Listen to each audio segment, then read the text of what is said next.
Hello students, welcome to my YouTube channel. So let's start part 4 of chapter heat and its effect. Now let's start the topic that is the convection. So हम पढ़ रहे थे कि किस किस तरीके से हीट जो है वो ट्रांसफ़र होती है ना, एक ऑब्जेक्ट से दूसरे ऑब्जेक्ट में या फिर एक जगह से दूसरी जगह तक.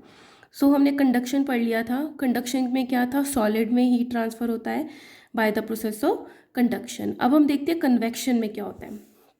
सो most of the liquids and the gases are bad conductor of heat. ये हमने पढ़ लिया था कि जो लिक्विड्स एंड गैसेज होते हैं वो क्या होते हैं, बैड कंडक्टर होते हैं हीट के.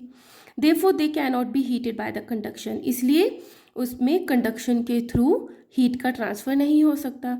Then how are they heated, तो ये किस तरीके से गर्म होते हैं. हमें ये तो पता ही है, गैस भी गर्म हो सकती है और लिक्विड्स भी गर्म हो सकते हैं. बट अब अगर कंडक्शन से नहीं होते तो किस तरीके से गर्म होते हैं. Liquids and gases are heated by another process of heat transfer called convection. So किस वे से होते हैं, by the process of convection, right. The following activity will help you understand the process of convection. तो अब एक activity given है तो उससे ये पता चल जाएगा कि किस तरीके से लिक्विड्स के अंदर हीट का ट्रांसफ़र होता है. सो ये एक्टिविटी है to show that the liquid transfer heat by the convection. Thing needed a round bottom flask. ये राउंड बॉटम फ्लास्क है कंटेनिंग वाटर, जिसमें पानी भरा है. पोटेशियम परमैंगनेट, तो इसमें हमने पोटेशियम परमैंगनेट डाला है जो कि डिज़ोल्व होने पर पिंकिश पर्पल कलर देता है. और स्पैचुला, स्पैचुला होता है इसको मिलाने के लिए, है ना. और बर्नर, ये नीचे बर्नर है. एंड अ आयरन स्टैंड, ये आयरन स्टैंड है. So method, take a round bottom flask and filled it 2/3 with water. एक हमने राउंड बॉटम ग्लास लिया और उसको 2/3 वाटर से फिल कर लिया. A small crystal of potassium permanganate is drop gently using a spatula eight the bottom of this flask. तो हमने स्पैचुला की हेल्प से धीरे से इसको बॉटम में पोटेशियम परमैंगनेट को रख दिया. The potassium permanganate crystal dissolve slowly. तो क्या होने लगे, ये जो पोटेशियम परमैंगनेट क्रिस्टल्स थे ये डिजॉल्व होने लगे, घुलने लगे. And forms a purple colour solution around itself. और इसके आसपास कैसा हो गया कलर, पर्पल पिंक कलर का सॉल्यूशन हो गया ये water. Heat the water by using a burner and observe the movement of the purple coloured solution. अब नीचे से हमने इस फ्लास्क को गर्म करना स्टार्ट किया और उसके बाद हम ऑब्जर्व करेंगे ये जो पर्पल कलर वाटर था आसपास उसकी मूवमेंट क्या हो रही है, क्योंकि वाटर तो कलरलेस था. अब हमें पता चलेगा जो यहाँ का पानी पर्पल हो गया था वो किस तरीके से मूव कर रहा है जब इसको हीट देनी स्टार्ट करी. ऑब्जर्व क्या करते हैं, the purple coloured solution rises from the bottom of the flask up to the surface of the water. तो हम देखेंगे कि जो पर्पल कलर वाटर था वो ऊपर की तरफ जाता है, ठीक है, to the surface of the water and then moves down near the wall of the flask. इस तरीके से मूवमेंट हमें देखने को मिलती है वाटर की, जो पर्पल कलर नीचे था, ठीक है. हाउ डज इट हैपन, अब ये मूवमेंट क्यों हुआ, क्यों वो पर्पल कलर पहले ऊपर गया फिर नीचे गया पानी. So discussion, when the water at the bottom of the flask near the flame gets heated. तो जब हमने हीट दिया तो पानी तो नीचे का ही गर्म हुआ, पहले स्टार्ट होना, ऊपर का तो नहीं हुआ. तो जब ये चीज़ गर्म हुई इट एक्सपैंड, तो ये इसने क्या किया, अपने आप को एक्सपैंड किया गर्म होने के बाद. And becomes lighter. और जब भी हम किसी को गर्म करते हैं वो एक्सपैंड होती है तो वो क्या हो जाती है, वेट में लाइट हो जाती है. So hot water rises upwards. तो जो हल्का हो गया वो गर्म होने के बाद, तो यहाँ का गर्म पानी ऊपर की तरफ राइज हुआ. And carries heat to the surface, और अपने साथ जो हीट है वो सरफेस पे ले गया. So the cold water present on the surface being heavier. अब ऊपर की तरफ तो क्या था, कोल्ड वाटर था, वो as compare to the hot water तो ठंडा था और हैवी था.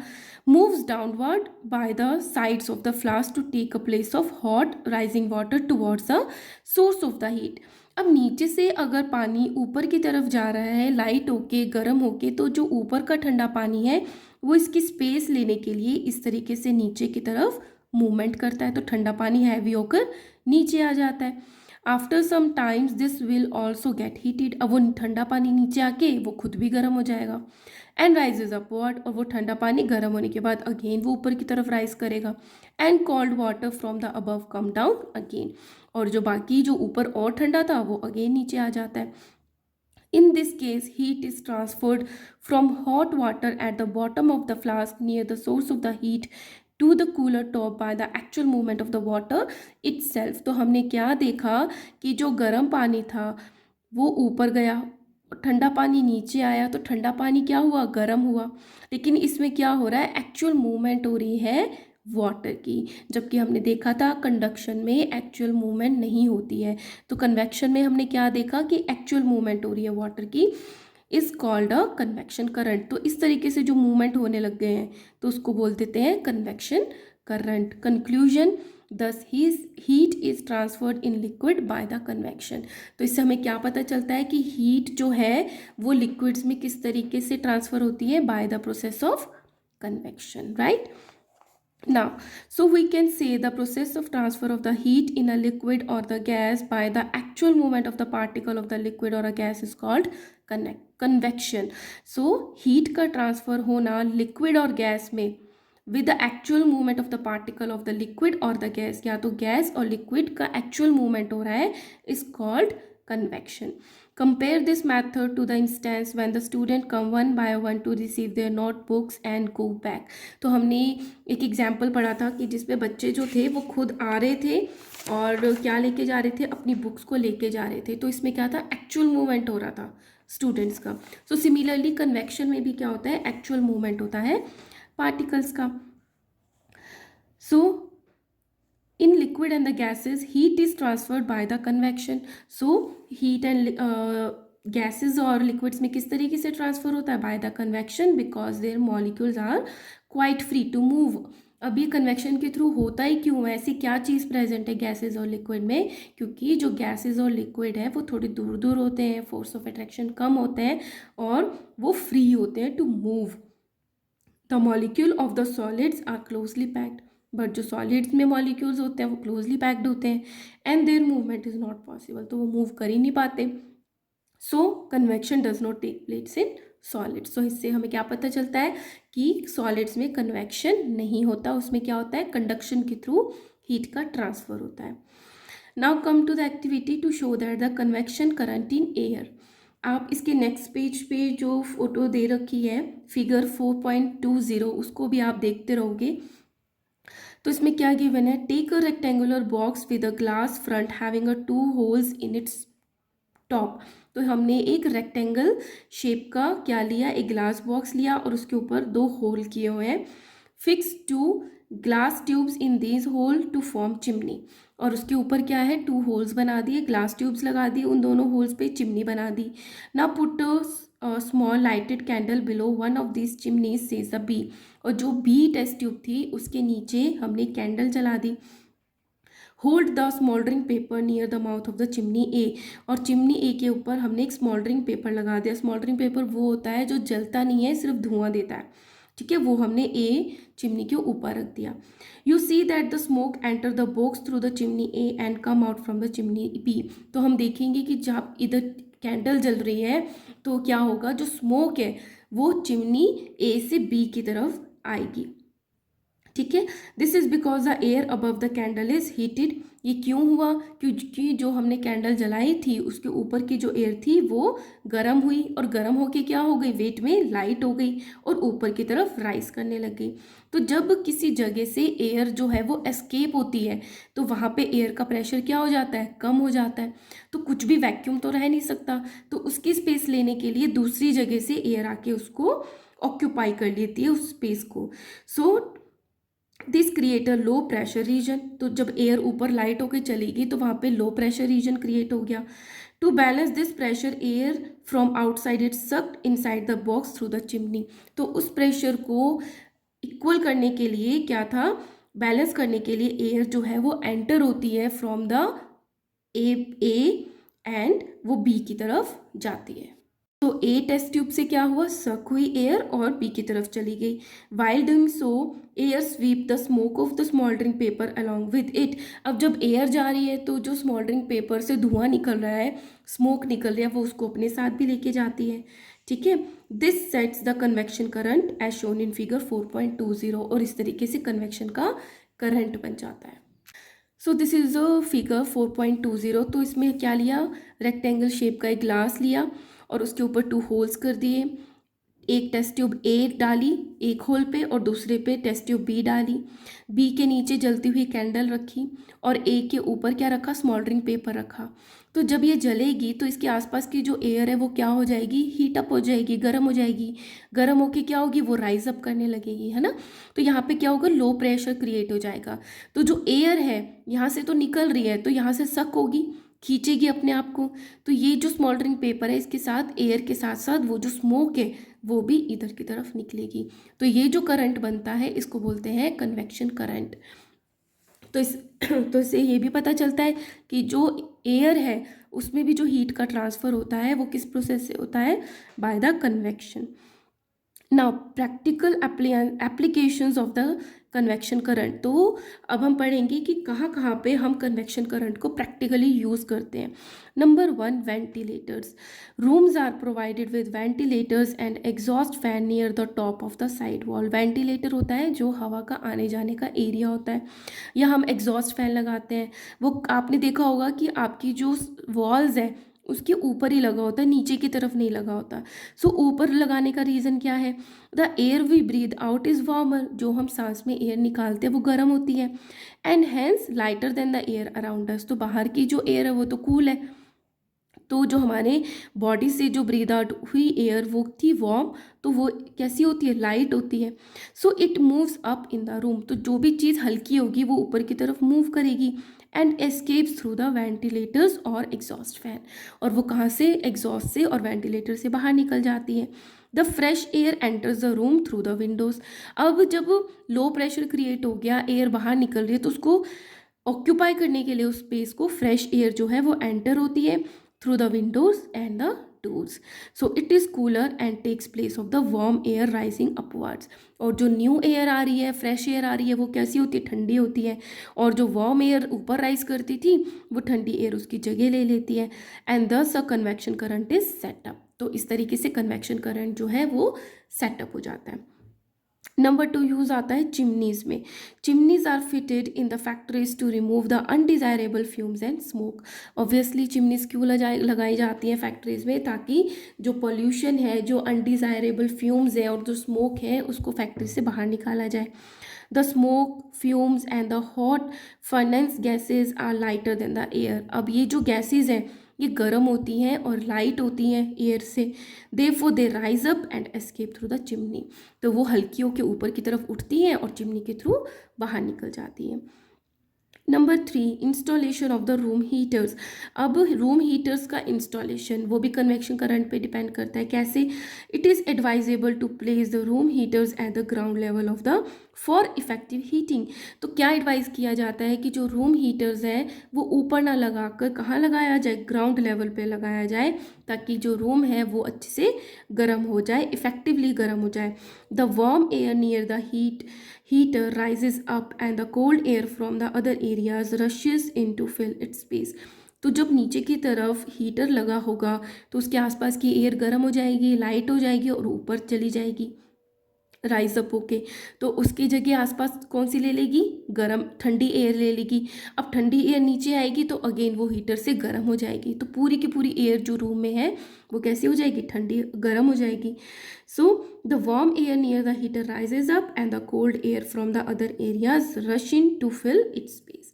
The cool air is again heated up, again वो ठंडी एयर गर्म होगी by the heater setting up a convection current. तो इससे क्या कौन से करंट डेवलप होंगी, convection current. Soon all the air inside the room become warm. इस तरीके से गर्म होती रहेगी जो एयर वो ऊपर जाती रहेगी, ठंडी होगी वो नीचे जाती रहेगी, और क्या हो जाएगी, सारी की सारी जो एयर है रूम में वो क्या हो जाएगी, गर्म हो जाएगी। Air conditions are generally fitted at the high level on the wall of the room. और हम देखते हैं जो एयर कंडीशनर्स होते हैं लाइक एसीज, वो तो ऊपर की तरफ लगाते हैं हम ना, दीवार पे ऊपर की तरफ लगाते हैं। So this is done so that the convection current are set in the air and room get cool faster. अब क्या होगा, एयर कंडीशनर लगाया है हमने ठंडा करने के लिए, जो एयर गर्म होगी नीचे वो ऊपर जाएगी, ऊपर जाके क्या हो जाएगी, एसी लगा हुआ है वो ठंडी हो जाएगी, ठंडी होके एयर क्या आ जाएगी, फिर नीचे आ जाएगी। अगेन जो गर्म एयर है वो ऊपर जाके एसी से ठंडी हो जाएगी। सो एसी जब लगता है तो भी कन्वेक्शन करंट जो होते हैं वो डेवलप होते हैं, ठीक है। ना कन्वेक्शन करंट इन नेचर, अब नेचर में कहाँ हमें कन्वेक्शन करंट देखने को मिलता है? So in the coastal areas, coastal areas होते हैं जो समुद्र के आसपास के एरियाज होते हैं, breeze generally blow from the sea to the land during the day time. तो क्या फील किया जाता है कि जो ठंडी हवा है, ब्रीज क्या होती है, थोड़ी ठंडी हवा, हल्की हल्की चलने वाली हवा ब्लो होती है सी से to the land in the day time में ठंडी हवा जो है, ब्रीज जो है वो सी से लैंड की तरफ आती है, तो सी से आ रही है तो उसको बोल देते हैं sea breeze. And from the land to the sea land breeze during the night, और नाइट में कहाँ फ्लो करती है? From land to the sea. अब लैंड से जा रही है तो उसको बोल देते हैं लैंड ब्रीज, और वो कब फ्लो करती है? During the night. These sea and the land breeze are actually convection currents। अभी आगे आप समझोगे कि ये कन्वेक्शन करंट क्यों है, बट ये जो हवा फ्लो हो रही है ये भी कैसी है? As a convection current. So sea breeze पढ़ते हैं, land absorb heat faster than the sea. अब जो दिन भर धूप पड़ी है तो उससे जो हीट मिली सन की, तो लैंड ने सी के कंपैरिजन में हीट को एब्जॉर्ब किया ज़्यादा। During the day time the land heat up, तो क्या हो गई? लैंड जो हो गई वो ज़्यादा गर्म हो गई, more quickly than the sea water, क्योंकि लैंड ने ज़्यादा एब्जॉर्ब करी हीट को। Thus the air above the land surface being heated, तो जो एयर है लैंड के ऊपर वो भी ज़्यादा गर्म हो गई। Expand and the rises up, अब जो एयर गर्म होगी तो वो एक्सपैंड भी होगी और ऊपर की तरफ राइज भी करेगी।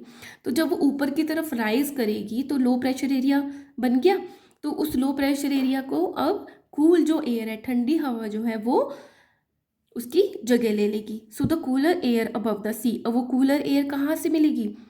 इसी के ऊपर की जो एयर होती है वो ठंडी होती है। Surface blow towards the land to take space its place, तो जो गर्म हवा ऊपर उठ के गई उसकी जगह कौन ले लेगी? जो सी के ऊपर ठंडी हवा है वो जगह ले लेगी। सो ये कन्वेक्शन करंट जो है ये डेवलप हो जाते हैं, ठीक है। So this setup convection current, the cool air from the sea blowing towards the land is called a sea breeze. तो ठंडी ठंडी हवा सी से लैंड की तरफ ब्लो होने को बोलते हैं हम sea breeze, right. The window of the houses in the coastal area, तो जो विंडोज़ होती हैं घर की कोस्टल एरिया में, जो समुद्र के किनारे बने होते हैं, are made to face the sea, इसलिए वो कहाँ पे बनाई जाती हैं? Towards the sea to receive the cool sea breeze, ताकि ठंडी ठंडी हवा जो सी से है वो आती रहे, ठीक है। अब लैंड ब्रीज की बात करते हैं। लैंड ब्रीज में क्या होता है? जो हवा नाइट में लैंड से सी की तरफ जाती है, ठीक है, तो उसको क्या बोल देते हैं हम? Land breeze. So land breeze, the land loses heat. अब देखो कमाल की बात है कि जब सन था तो एब्जॉर्ब भी हीट लैंड ने जल्दी करी, गर्म भी जल्दी हुई, और जो लैंड है वो ही लूज भी जल्दी जल्दी करती है हीट को एट द नाइट। जितनी जल्दी गर्म होती है उतनी जल्दी ठंडी हो जाती है। So land loses heat faster than the sea. At night the land cools more quickly, अब जो लैंड है वो ज़्यादा ठंडी हो गई जल्दी जल्दी एज कम्पेयर टू सी। अब ये जो सी के ऊपर एयर है वो गर्म हो गई, लैंड के ऊपर जो एयर है वो ठंडी हो गई। अब सी की जो हवा है ऊपर की वो गर्म होकर राइज अप होगी और कहाँ जाएगी? ऊपर की तरफ, और इसकी जगह कौन ले लेगी? जो लैंड के ऊपर की ठंडी हवा है। तो ये कन्वेक्शन करंट ऐसे उल्टे चलने लग जाते हैं। तो अब ये लैंड से सी की तरफ जा रही है तो इसको क्या बोल देते हैं हम? Land breeze. So at night the land cools more quickly than the sea water, thus the air above the sea being warmer। अब sea के ऊपर जो एयर है वो वार्म है as compare to land air, so वो rises up होती है and cooler air from the above the land surface blow towards the sea to take its place. This sets up the convection current, ठीक है, convection current develop हो गए। The cool air from the land move towards the sea, this is called a land breeze। So this is about the convection radiation. I will make another video. If you like my videos, please like, share and subscribe, and also comment. Thank you so much.